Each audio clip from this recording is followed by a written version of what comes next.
These have been truly unprecedented times, and that's why I'm so excited that we get to dig into the topic we are digging into today. We're talking about what it looks like to come back live and in person, and I am so excited for the panel that we've gathered together here. Tod Bolsinger is probably most known for his book, Canoeing the Mountains, but the latest one you released, Tod, is incredible, leading through pandemic. So, Tod, thanks for being with us today. It's my pleasure. Thanks for having me. We've also got David Putman. David Putman is a co-author of Breaking the Missional Code, founder of Planting the Gospel, and also a lead navigator with the Oxano Group. He's been a serial entrepreneur, I like to call it, starting churches, organizations, and has navigated a lot of uncertain times. And so, Dave, thanks for being with us, man.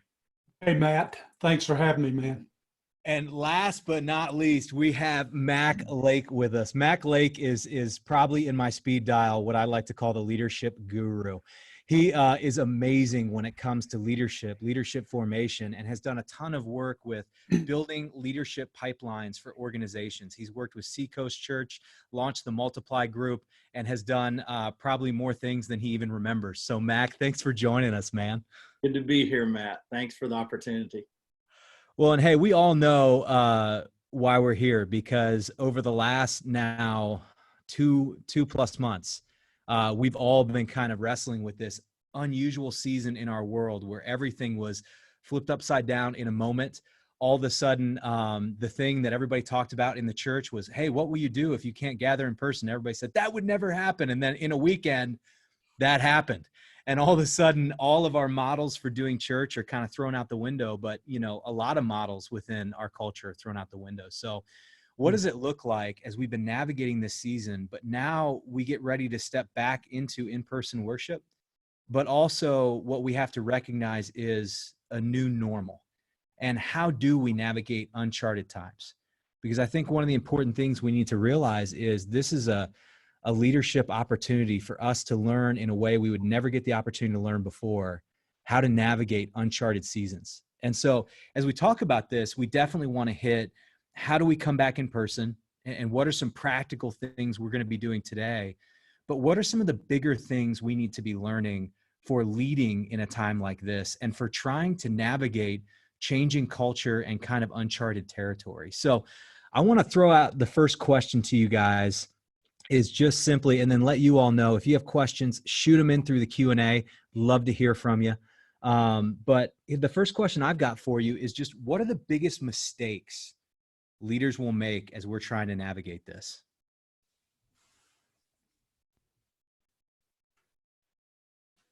Anybody can jump in. Yeah. Hey, I'll just start talking, and then everyone else will start. But, you know, I think a real temptation is just to jump back too quickly. I mean, that's the obvious. But this thing is going to be a crawl, not a sprint.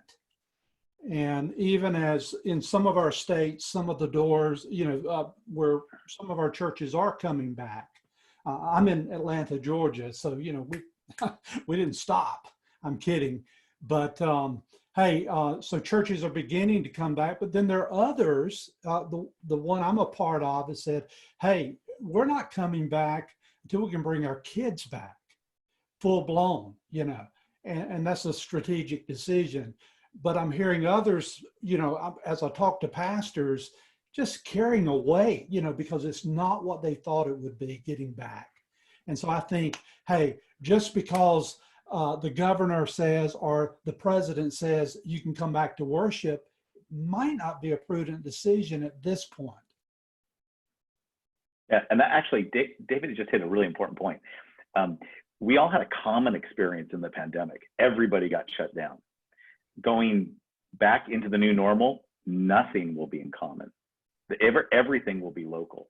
Everything will be contextualized. In uncharted territory, best practices are irrelevant. So there aren't any.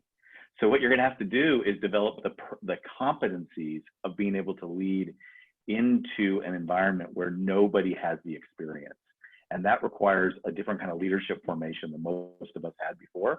So one of the biggest mistakes we can make right now is thinking that you can copy anybody else's playbook, because it's going to be completely different, and every single leader is going to have to develop the capacity to discern in their context what is the very best decisions to fulfill their mission with their people. Oh, that is huge, because I think that's probably one of the biggest problems we have in the church world is we love to cut and paste. And so, hey, if Andy Stanley did it down in Atlanta, you know, I can do it up here in New Jersey. And the reality is there's just too many factors, like you're saying, that are at play. Huge wisdom. Mac, what would you say? Yeah, I think, you know, people are missing community like they used to have it. And I think one of the, and so when they come back to the church, what are we going to do to allow them that time to connect relationally? You know, we've complained for years, I know I have complained for years, that we've developed a nation of church attenders that are consumers. And we preach at it, and preach at it, trying to preach people out of being consumers, but we never create a contextualized experience where they can be something other than consumers. So as people are coming back, I know I'm craving to see some people, to socialize some people.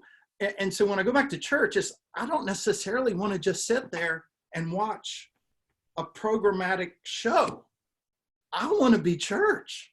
I want to engage. I want to connect. So I would say this is a huge opportunity to reshift the culture and redefine for people what church really is, and do some research and development and experiment, and don't miss out on that opportunity to do some innovation, even when you come back into the building. You've been innovating or adapting, more adapting than innovating over the past few weeks. But when we go back into the building, what can we transport back in to make sure that we're increasing a sense of community? Yeah, actually, Mac hits a really important point, that one of the parts that's really important to realize is, if you think about the coronavirus, COVID attacks the underlying conditions of a weak body. And what this pandemic has done is it's revealed the underlying conditions of the body of Christ, and in every one of our locations. So I would say, I mean, when I'm counseling and I'm working with the churches that I work with and I consult with, I always say, if you miss the opportunity to address the underlying conditions that you have not addressed at this point, you are missing probably you are squandering this moment, because the underlying conditions of most of the church have been a lack of deep discipleship and a lack of leadership formation for a distributed church that needs to be much more missional, engaged in the world. And this is your opportunity. So if all you're worrying about is trying to figure out when we get to have the kicking band again and all get to be together singing, you are missing the big, I mean, and I'm not trying to be even, I feel the empathy. You know, most pastors do not like preaching to a screen. They want people back in the congregation. And, you know, we're probably not going to sing again in a congregation for a year or more. We're not going to, I mean, choirs are deadly. And congregational singing is really something that people have to think about. And children's ministry.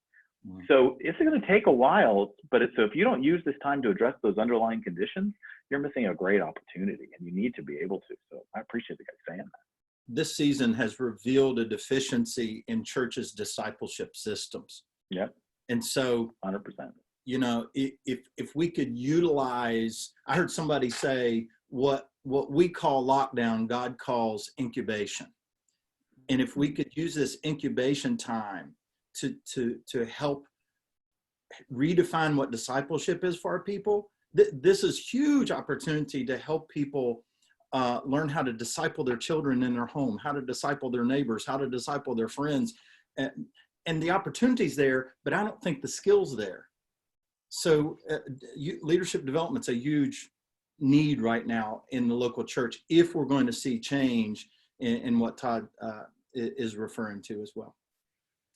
Well, and I love what you guys are hitting on. So let's dig into that a little bit. You're saying, you know, the real blessing in this curse of the pandemic has been just the blessing of revealing where our weaknesses are.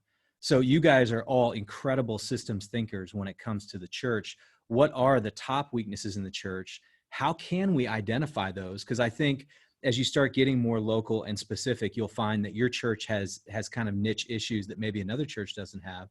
So how can you identify those? And what are some of the best ways we can start stepping into creating a better course forward? Go ahead, David. Yeah, that's fine.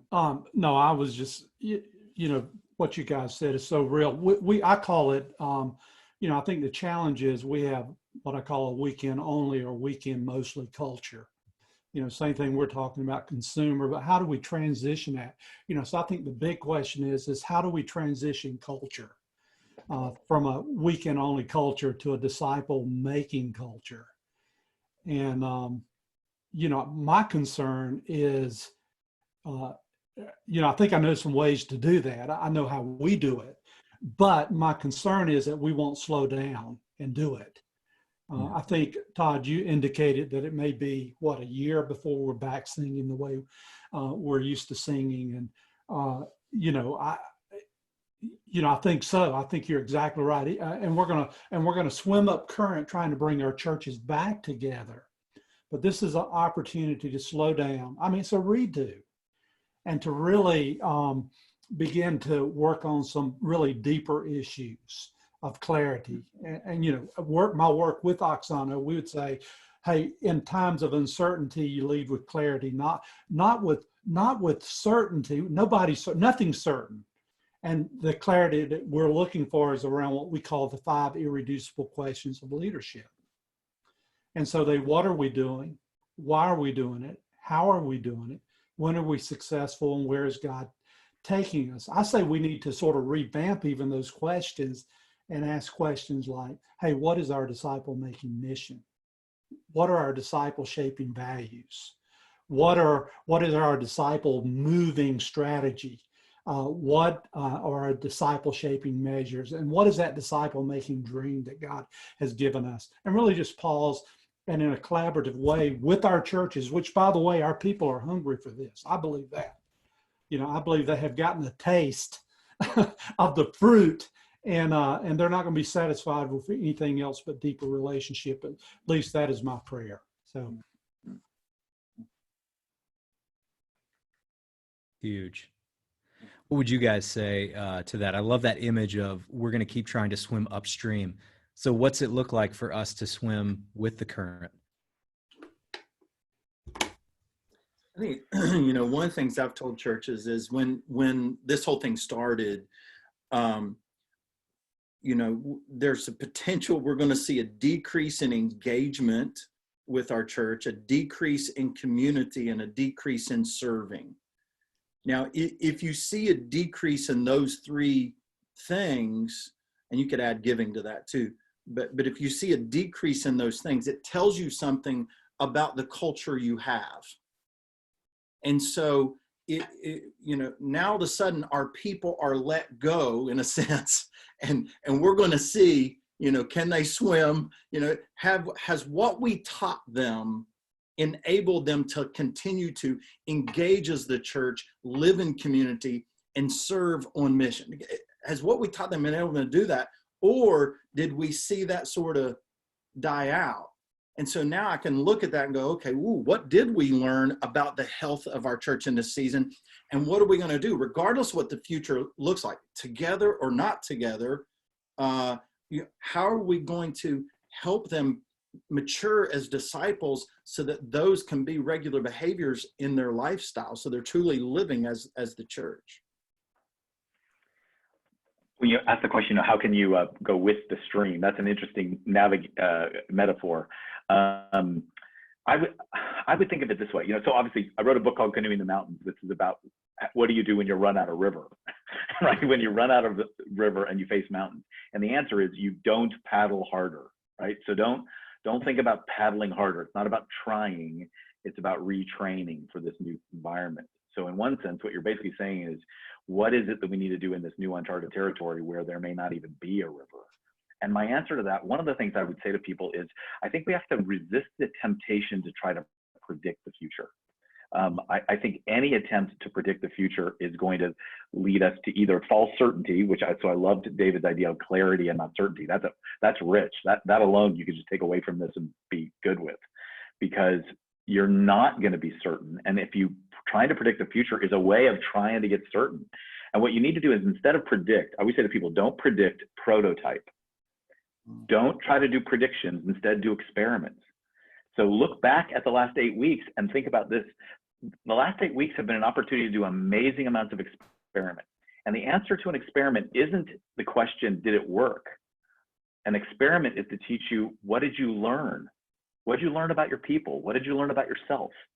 So one example, I coach a pastor of a megachurch, and the first 4 weeks, he was thrilled. I mean, here's this guy he's at a big old church with big, crowds on Sunday morning. And he's doing a Facebook Bible study every single day, like early in the morning, hair wet from shower, just opening the scriptures. And he said a whole bunch of people got on in there, mostly the older people in our church and folks who like that kind of Bible study.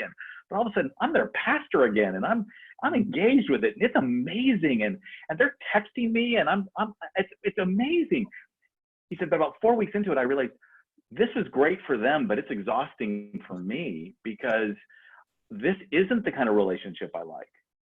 So all of a sudden he realized he's a person who is actually energized by big crowds and close teams. And what he has is a congregation that has now experienced him as more accessible than ever. Well, those are really important lessons to learn. What does your congregation need from you? What kind of energy do you need? And you're not going to experience that by doing the same thing. So learn those lessons now and start doing prototypes. Do small experiments to take you into the future. Don't try to predict the future, prototype. Mm-hmm. Yeah, I think that's huge. And how do you guys evaluate, because you all are incredible experimenters. So how do you set up a forum, and then how do you evaluate the experiments that you're doing so that you don't end up just doing something because, hey, we started it and it worked for a little bit, like your megachurch pastor doing Facebook Bible study every day? How do you set key points to evaluate that? And what tools do you all use to evaluate your experiments? Well, I'll just say this, since I raised it. The biggest thing the biggest tool is honesty. What did we learn? What did we learn? What did we learn about ourselves? What did we learn about our people? Don't ask the question about, so much of the metrics are how many people were on. That's a good metric, but what else did you learn? I'm writing all now about resilience, because resilience is a critical capacity for leaders in going through change. And one of the things that resilient leaders are is they're reflective. They have the capacity to look honestly back at the moment and ask themselves a question: where was God? Where was I? What's going on in my life? What's happening in our congregation? It's less about metrics. I think I'm a big fan about measuring, but some of them are qualitative metrics that we haven't even paid attention to. Like, where's the energy? Where's the excitement? What's vibrant? What's life-giving? And for many of us, we forgot to ask those questions because we've been paying attention to another set of metrics: dollars or seats or worship attendance or, whatever, YouTube likes. But this gives us a chance to really reframe. What are we learning? What do we learn about ourselves? What are we learning about our people? Yeah, I would add to that. Love it, Todd. Honesty, but also humility. Of course, that obviously part of it. But I think just humility to be able to lead with that. Hey, we don't know. We don't know. Mm-hmm. And so I think that's key. And then obviously being honest. And one of the tools, if you're looking for a practical tool for evaluation, there's 4 questions that we at Oxano ask a lot. I ask a lot. And it's just, hey, what's working? Hey, what's right about this? Whatever we're doing, what's right about it? What's not working? What's wrong about it? Hey, what's missing? What's confusing? So those are just 4 simple questions. I evaluate everything. My wife has a conversation with me. I go, oh, what's right about that, huh? No, I'm kidding. But those are just 4 key questions, but I think humility, honesty, and then really do, process it. And then the attitude is we learn our way forward, and I agree that what has been most exciting to me about this time has been just the innovation that it's afforded me, but not only me, I see everybody leaning into innovation right now.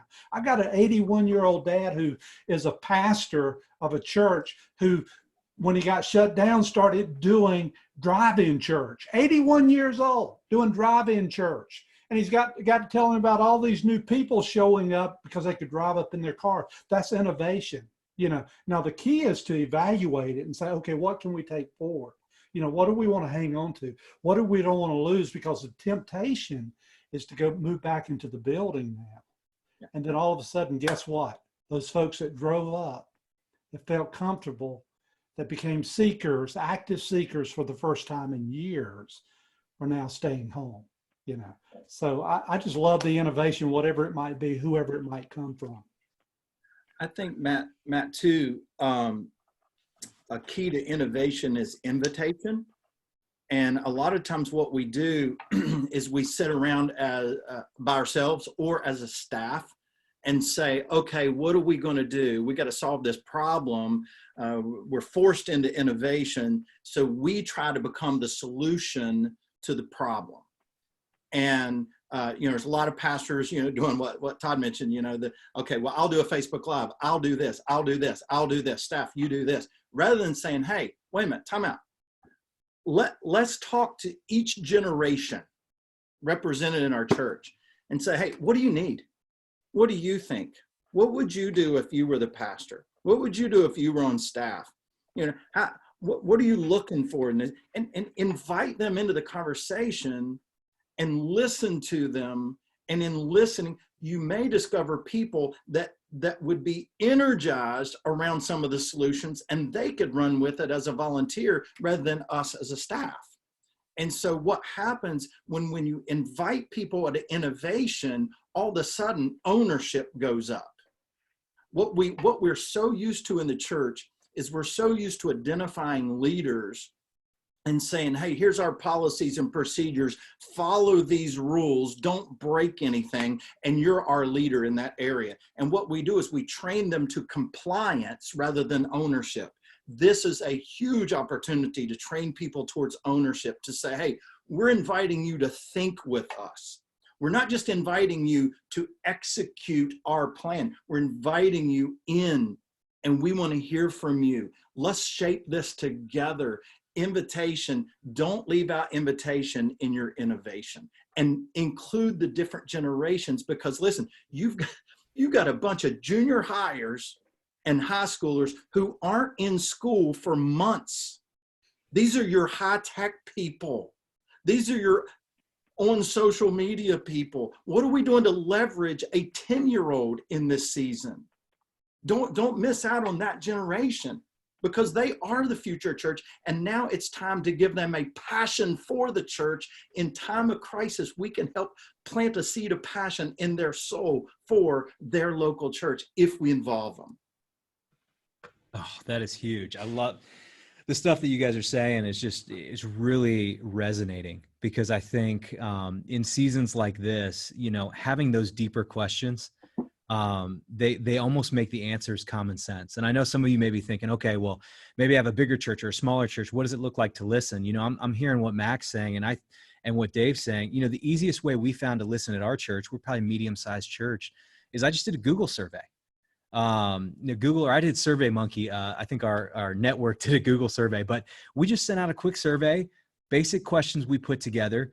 The responses were incredible. And it really helped us navigate in a direction we wouldn't have gone otherwise. As we get ready to open, I'm coming up with phases and plans, but like you're saying, I've got a team together that include people from the medical field and people from our leadership team, and they're helping us think through, what does it look like to come back together creatively? But we're not going to pull a trigger without sending out a survey to the congregation too, to see where people are at and what they're comfortable with or not comfortable with. So I love what you guys are saying in this direction. And then, as we're navigating that, what have been some of your favorite tools for now charting a new course forward in any kind of innovating that you've done? Well, Mac was talking about listening to different generations, and I was just doing a hearty amen, because I think the most important tool that I've learned in the last few years has been that Dave Gibbons is a colleague that I know, friend of mine. He's a Korean American pastor who planted a very diverse church in what is mostly white Orange County, California, Irvine. And he made a statement that I put into Canoeing the Mountains, which is the future is here. It's just on the margins. And in the Canoeing the Mountains book, I tell the story of Sacagawea, who's a Native American teenage nursing mother who becomes the expert who takes Lewis and Clark through the mountains. And I realized that most of our problems is that we don't listen to enough diverse voices, that we are leaders who listen to the same people. I mean, just bluntly, I'm looking at our screen. There's 4 white guys talking about the future. And the truth is the future doesn't look like us. The future is the global South. The future is the immigrant church. The future, our storefront. The future is all the diversity. So I need to learn from an 81-year-old man who is so innovative that he can bring back drive-in church that, you know, Robert Schuller used to build a mega church a generation ago, right? And I need to listen to my friends in different urban environments who have said that we've been doing storefront churches and we've been doing simple churches for a long time, where it depends upon parents discipling their children.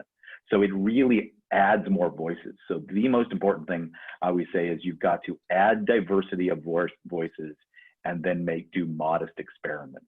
So more diversity of voices and more modest experiments tend to lead us into the future. Now, describe Tod for me really quick, because I kind of go back to Jim Collins' principle, bullets before cannonballs. What would you all describe as a modest experiment versus? Well, when I work with groups, I always say this. Look, here's the first thing you should know. No one should get fired because of whatever happened here. I mean, right? No one should become a hero because this isn't the thing that's going to save the world. It is a bullet. It basically should use the smallest amount of money, and it should be what they call in the tech world the minimum viable product. So you know what's interesting? Almost every church in America had a television show that's just called Facebook Live, right? And so what was once impossible. When I started ministry, I worked for a church that had a TV ministry. That was almost impossible. Now anybody can broadcast. Well, what's interesting about that is what we do is we've done the earliest form of broadcasting. Like if you just think about how, you know, when motion picture cameras began, they took stage plays and they put a camera in front of them. So you had a theater stage play with a camera and called it a movie. Well, after a while, that morphed into something where now it doesn't look anything like a stage play. So that's experimenting. They could just put a camera in front of a thing. Well, we can do small experiments with things, and then we can ask ourselves, is this us? Should we be doing this? Like I have one of my colleagues who looked at me and said, you know, we are never going to do a Facebook Live ever again. This is not us. This is not our church. This is not the time to become something you're not. This is the time to keep figuring out what is our gift, what is our charism, what's our gift, what are our values, and how can we offer that to our neighbors? Because quite frankly, you know, nobody in your in your community cares whether your church survives. They don't care if your church survives. What they care about is, does your church care about them? And if your church demonstrates that you care about them, well, there's your experiment. Does more people think our church cares about our community? Like there's something for us to look at. I talked to a pastor the other day, just to illustrate Tod's point about, you know, being who you are. He said, we did an experiment. We invited a small, you know, segment of our church to gather, kept within the range that, you know, was allowed by their state. They met outside. They did very short worship, very short message, and they distributed questions and had people interacting with each other. He said people wouldn't leave. And he said, when we started this church, one of our values was family, that we be family. He said, it felt like family. He said, we're just going to keep doing this. We're going to see maybe this becomes more part of our new normal. And I said, yeah, micro experiences, creating micro experiences where you live out the value of being family. I love that. You can do it in somebody's backyard, and you can do it any day of the week. I've been saying for years, you know, why aren't more people doing service on Thursday? You know, there are people who can't come on the weekend. Why aren't we not? What is church? Church is not, Church is not. I was doing a training one time, and I was training church planners, and I got so frustrated because they kept talking about their building and their equipment and all these stuff. I grabbed a giant Post-it, I slept up on the wall, and I wrote "church is." I said, guys, time out. What is church? Just give me some words. And they started throwing words up there. And I said, okay, now we did that, built a list of about 12 statements. I said, now take 30 seconds, 60 seconds, write a definition of church. And they each wrote a definition of church. I said, read it. They read it to me. It was perfect, you know? And then I said, is that what you're spending 9 months to 12 months building to plant? Or are you planting a weekend? Are you planting 52 weekend events? There's a difference. And so, you know, we got to get back. What is church, and what is the expression of church, you know, that fits our values? Wow. You know, I am resonating with everything you guys are saying, but, you know, I've kind of noticed this golden thread throughout from the beginning of our conversation to now. Each one of you has talked about getting back to the most basic questions, because I think the problem is we have too many answers in our mind of what church is and how we're supposed to do church. And because we have all those answers there, we don't kind of jump back to think about the work it took to get there. And so we're not showing our math. And because we're not showing our math, we're coming up with answers that were correct, but now the equation's changed. And so they're no longer correct. And that was the way it was before the pandemic. And so I think if this pandemic does anything, you know, even if it's just one thing in your church, maybe the best thing it can do is get us back to those basic questions that help us chart a course for the church of today, and not a church that's great at reaching yesterday. Man, I think what we've done Amen. is we've built church. We've built church based on cultural norms rather than biblical principles. And I say the same thing about leadership development. We do leadership development based on cultural norms rather than going and saying, what are the biblical principles of discipling leaders? And so I think this is an opportunity to go back to biblical principles. And I used to tell church planners all the time, stop studying church culture and start studying culture. You know, stop looking at what church is doing, what previous church, and study scripture and build your church out of that primarily. And still got to look at others, but less, and look at scripture and look at your culture and shape something around that rather than just those templates that are already out there. No, I really resonate with what you guys are saying. And I think that even just these basic tools, if we were to stop right now, using these basic tools, I think people would be able to come up with some amazingly innovative solutions and some great things right there on the whiteboard. Maybe even start experimenting with some of those things. But I guess my question for you all is, what is going to stop us from being able to keep that momentum moving forward? What are the things that derail some of those great ideas the most? Well, I got two that show up all the time. So for the better part of 5 years, I've traveled around the country speaking on leading change. And when I get there, through this entire model of leading change, all people want to talk about is sabotage. What's going to stop us is not what's outside the door. It's going to stop us is the internal resistance of our own people. People are going to say, hey, let's innovate. And as soon as we start innovating, they're going to get anxious. And Trisha Taylor, who's part with Jim Harrington, does the Leader Journey podcast, has one of my favorite quotes. She says, anxiety makes you stupid. And I think what we're going to do is we're going to get anxious and we're going to be resistant and we're going to sabotage. And so, which is why when I'm spending, my whole new book is on resilience, because I had a pastor say to me, one of the guys I coach, he said to me, Todd, I don't doubt I can learn how to do adaptive change. I just wonder if I can survive it. And what's going to keep us from being able to do these kinds of things we're talking about today is the church is going to get anxious. They're going to want to go back to the status quo as quickly as possible. And as soon as we get anxious, we start saying stuff like, Egypt wasn't so bad. They killed our children, but we had good lunches. So maybe we should go back to slavery. And we're gonna miss the opportunity because of anxiety and sabotage. And that's the key leadership work, is working with that process of taking your own people through a transformation process that will take you into the future. Yeah, I was going to jump in, Todd, and say fear, and Yeah. exactly what you're talking about there.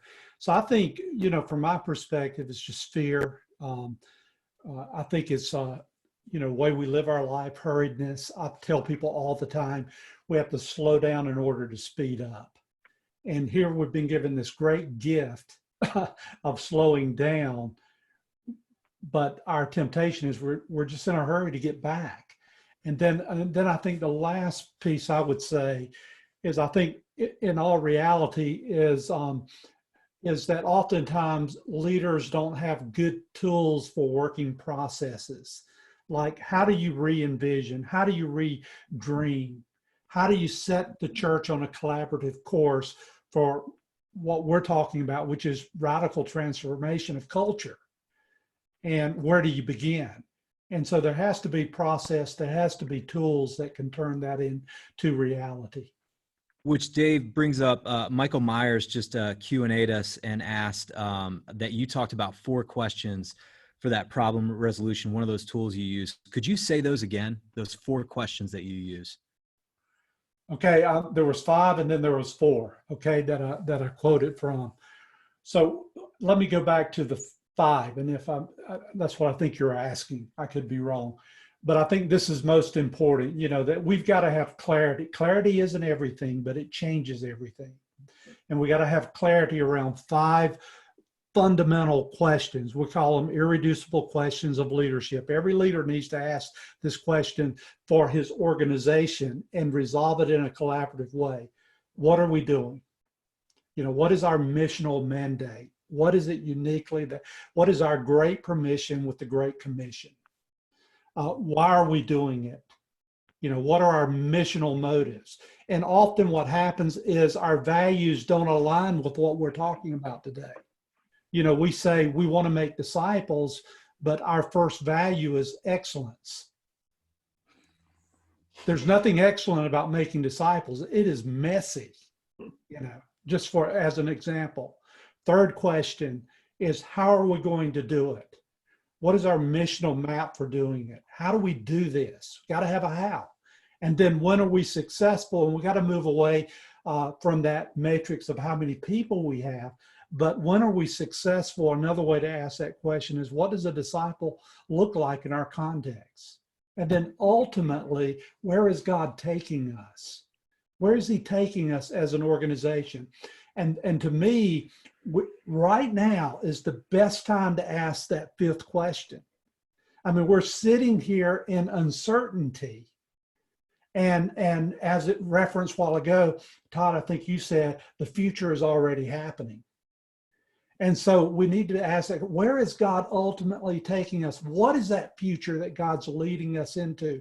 And then have the courage to go forward. So to me, those are the 5 questions that we have to use to navigate the future if we're serious about transformation, if we're serious about change. The other thing I would add to that as well, Matt, is leadership insecurity. I think we're the emotions that pastors are feeling right now and the lies that we're believing right now. I mean, even this morning, I'm just wrestling through, wake up, get ready to have my quiet time. And there's these lies just going in my head and it just drains me emotionally. And I got to, wait a minute, I got to get back to God's truth. And so I think in this season, we have to really be leaning our ear into the heart of God and the voice of God. When Eli was the priest and God said, hey, we're going to remove you. And he said, I'm going to raise up a man who knows the heart and mind of God, who knows the why and the what. And I'm going to raise that type of man up. And the man he raised up was Samuel. And Samuel was a man, the very first lesson we learned about Samuel, he listened, he learned to listen. And I think in this season, if we learn to listen to what God is saying to us, then we can navigate the why and the what in a way that he wants us to, in a unique way for our church and our life and our gifts and our calling. And that way we're not trying to be somebody we're not. We're not trying to make our church somebody we're not. But the moment we begin to live from a place of leadership insecurity, where I need the applause of people, where I need the approval of people, then I start leading based on other people's voices rather than the voice of God. And this is, I believe God is speaking so loudly in this season. God is always speaking. We're just not always listening. And so I think it's in this season, we need to, as pastors, we need to listen closer than ever and hear the heart and mind of God. And that will guard our hearts from that leadership insecurity. There's one person I need to please in the way I lead. And that will allow me to make courageous decisions and lead the direction he wants me to go. That, Mac, what you're saying just really resonates. And I think one of the reasons it resonates is because I think this season in some ways does bring up more insecurities, in some ways helps us get past other insecurities. I was talking to our staff and I was asking them, what have been the best parts of this season for you? And what are the things you don't want to lose when we move out of this season into whatever the new normal is? And you know what the funniest thing is? They said, we finally don't feel guilty for working virtually. And we, we as a staff, intellectually, we always knew we see more people in the community. We connect with more people when we're working from the community. But when you have a mix of generations and you've got one generation that says, you're not working if I can't see you in that office, and other generations that are so remote, it's not even funny, our staff couldn't give themselves the freedom to just be gone. We had a whole spreadsheet to talk about how many people we met in the community to give a defense for working remotely. And now they're like, we just finally can get past that insecurity, which is huge. But here's a question. You all work with tons of pastors and church leaders. What would you say are the top insecurities that we have to get past if we're going to be able to navigate these uncharted waters? I have to have all the answers. You don't. Yeah, I call that overcoming the expert expectation. Everybody who comes to seminary, somebody said to them, yeah, you're the best Christian I know. You should go pro. And then they go off to professional Christian school. And when they come out of it, they're supposed to have all the answers. And so they have a master of divinity, like almost like a superhero, right? And one of the hardest parts about this day is, David said it earlier, it starts with saying, I don't know. And we are going to proceed on. So we're going to learn as we go. And that becomes really important. And for most of us, when Mac was talking about insecurity, I am not a person who gets naturally secure just being reminded of my relationship with God. I need it to be reminded over and over and over and over. Because like most people who ended up in leadership in a young age, I did it by pleasing people. So now I have to be really clear that pleasing people is probably cancer, and that I'm, especially when leadership requires me to disappoint people. That's my favorite definition of leadership from Ron Heifetz. It's disappointing your own people at a rate they can absorb. And so if leadership is about disappointing people, you have to develop ability to be grounded. And so when I write on resilience, the first thing we discovered is resilient leaders are grounded in something other than the success of their leadership. I've got to be grounded in something other than that. And for me, the only place that I can find that is to be grounded deeply in, nurtured and, deeply rooted and grounded in the love of God for me, even if, and especially when, I will fail. It's huge. Dave, what would you say to that question? I think, I don't know that I would say anything different. I think it's just the reality that it's not about me. And then I think if there's anything that motivates me, it's just my own, security. I have a ministry, I have a job, I get paid, I eat in the morning, I do all these things I'm taken care of because I perform and, I get rewarded for it. So, hey, to me, there's something, one of my values is the way I stated is freedom enables choice, and so, to me, is just having that key is having that freedom, getting to a point in our life, whatever it might be, where we have that freedom, because when we're really free, then we can make the decisions we need to make. And you know what? Most of them don't undercut us. Most of them are going to make us better leaders. They're going to build more confidence. We're going to gain more confidence. Others are going to have more confidence in us. But realizing, hey, it's not about me. God's got this. I woke up this morning, guess what? He was on the throne. Go to bed tonight, he's still on the throne.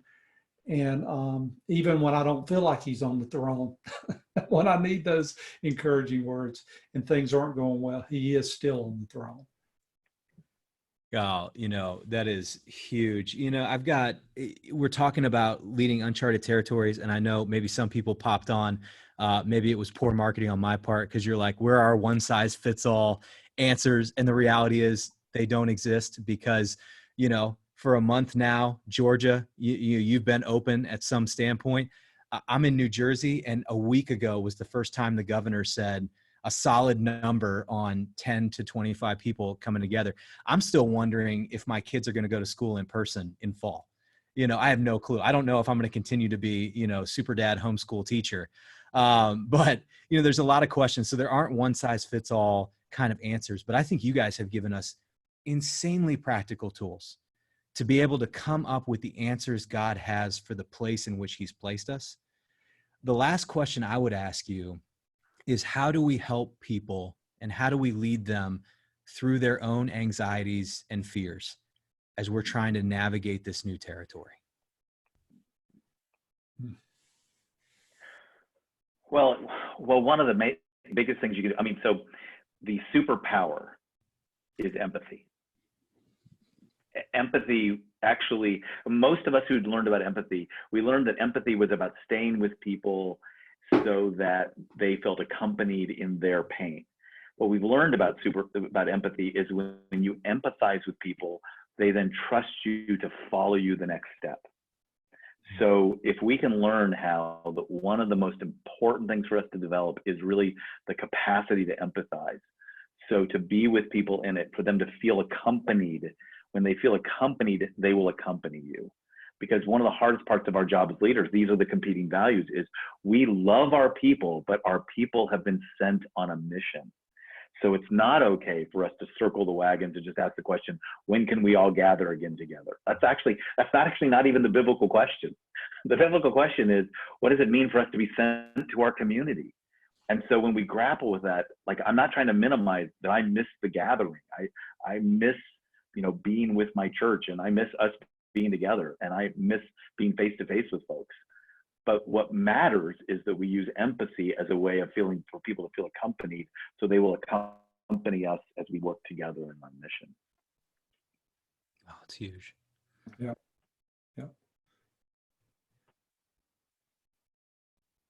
What are some other key things? Maybe it's your leaders, maybe it's your people. Todd, that's amazing. I just, I don't think I've ever seen empathy in that light, but I think it's so powerful. What are some other tools that you use to help people manage just the change that is coming and needs to come? But how do you help leaders manage that when you're navigating these new seasons? Yeah, for me, a word I would use is just collaboration. I think there's power when we come together, and so I think that what we've got to do is we've got to lean into, I think everybody said it today, into our leaders, and we've got to invite them into the process, and we've got to understand that we all own this. And so if we can bring our leaders around that kind of mentality, then I think we can begin to move forward together. And that's what I'm looking for in any process, or when I use any tool, is how do I bring others with me? How do I engage everyone? I think what scares me is in this season that so many churches, I've heard one or the other, so many churches are totally neglecting leadership development. Others are leaning into it. And if you're going to change a culture, then you've got to influence your key leaders. And so what I would say in this season to reduce the anxiety and all that, part of it is begin to really pour into your top leaders. Leadership development, we're so used to in this country, leadership development, we're so used to it being dumping information. Leadership development is me saying what you need to know and do, me saying it, you hearing it, and me assuming you got it. And dumping information doesn't produce transformation. Leadership development is actually the changing of someone's beliefs, which in exchange change their behaviors. And so if we can begin to pull our key leaders together and really begin to develop them, developing them means training them in the competencies and the character they need to effectively lead and influence others. And so the more people that I have trained to think the way we need to think together, the more people that can help shape the culture around us. So what I think we need to do in this season is, hey, you can really change your culture by really pouring into your key leaders and teaching them to think about change, how to think about change, and how to communicate change, how to connect with people's anxiety, the skill of empathy that Tod mentioned, teaching your people, your key leaders, the skill of empathy. Now it's not just your empathy, it's our team's empathy. And now it begins to shape that culture. So I'd say, and then let me throw this one in too, is stories. Don't miss the power of stories. I read a book years ago by Paul Smith, Lead with a Story. It's a corporate book, but it just, these big corporations hire Hollywood producers to come in and teach their executives how to tell stories because they understand how powerful stories are. So tell stories about missional living. Tell stories about discipleship. Tell stories about generosity. Tell stories about serving. Just those 4 areas. And people will begin to see the benefits of the shift, the change. And they'll go, okay, wait a minute, this does hurt a little bit, but wow, that's a really powerful story. My dad, he joined our church plant years ago. He hated it. He hated the music, but when he heard the stories of life change, he joined our church. Surprised me to death, But here's the thing. Stories stick, stories spread, and stories shape culture. So identify the stories that they're happening in your church and around you, and begin to spread those like positive rumors, and it helps reshape the culture. Oh, that is huge. And you bring up a really great, so this is going to be my encore kind of question for you guys, because you bring up a great thing. If we don't talk about this question, I think we'll miss probably the biggest piece in navigating uncharted waters is, we've talked about how do you develop the plan? How do you experiment with the plan? How do you evaluate the plan? But ultimately, and this is what we'll end on, how do you communicate your plan when you're doing something that's unusual and different and new?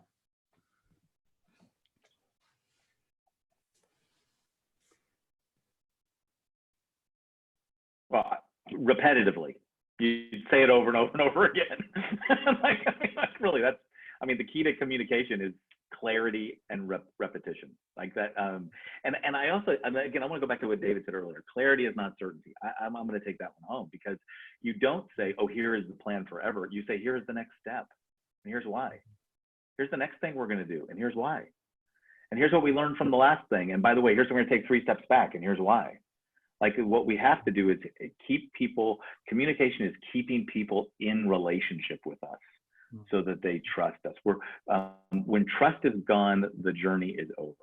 And communication is about keeping trust with people so that they will stay in step with us. And I think as you process what you're going to communicate, ask yourself what questions are going to come up in people's minds, and try to answer those in your communication. A lot of times we just think, oh, okay, here's what they need to know, boom. But think about their emotions. Think about the change that they have to go through. Think about their feelings. Think about how certain things are going to impact their life. And then that'll surface some questions. And as you communicate, as much as possible, try to eliminate some of those fears and answer some of those questions in the process. Yeah, I would say, and the way I always say it is the right information at the right time to the right people. And if you look behind Mac, you see his leadership pipeline. And I think what happens a lot of times is we just start broadcasting information. And next thing you know, we've got elders and we got presbytery, we got all kind of folks, you know, what's going on here. And so I think it's important to be systematic. When I say collaboration, you know, collaborate with your leaders, but communicate with your leaders, you know, and let it and move down that pipeline in your communication. So right information at the right time with the right people. Yeah, that's huge. Well, guys, you know, I want to thank you for taking the time to walk us through this. We're going to send out a post PDF. There's been a couple questions that have popped in. One, John said, thank you for this. He said, this is the best session I've been to in a long time. You guys have really helped lower, I think, a lot of leaders' anxiety and really give them some practical tools they can hit the stop button and start implementing immediately. So I want to thank you for that. And I know we covered a lot. I knew when we brought this team together, it was going to be like drinking from a fire hose. And so with that in mind, something we're going to do for you is we've got a PDF that we're going to launch out. We'll add key quotes into that PDF. We'll add links that all the presenters have talked about, as well as information on how you can connect, because Tod, Dave, and Mac, they all consult. And so, you know, they're available to help you. And I've worked personally with David and Mac and have loved Tod's stuff, which is why I invited him on. And so you can't go wrong working with these guys. And in fact, in August, we're going to partner with Mac and launch an entire virtual leadership pipeline development training, 6 sessions. We'll send you information about that. So check that out. And of course, this recording will be available. We're going to have a link in there that you can use to share that out with anybody you want. I know somebody asked, are we going to be able to do that? It's all going to be on demand. You'll be able to access that anytime. If you wanted to, you could access it by going to www.lifeofachurchplanter.com/webinars. We'll send you out a direct link as well. And then I know I'm going to be shooting this out to my entire leadership team here at the church. So feel free to send it to anybody and everybody you want. We'll make sure it's available for you right there. But Tod, Dave, Mac, thank you so much for being a part of this and helping us navigate these uncertain times. You're welcome. My pleasure. Thank you. Thank you.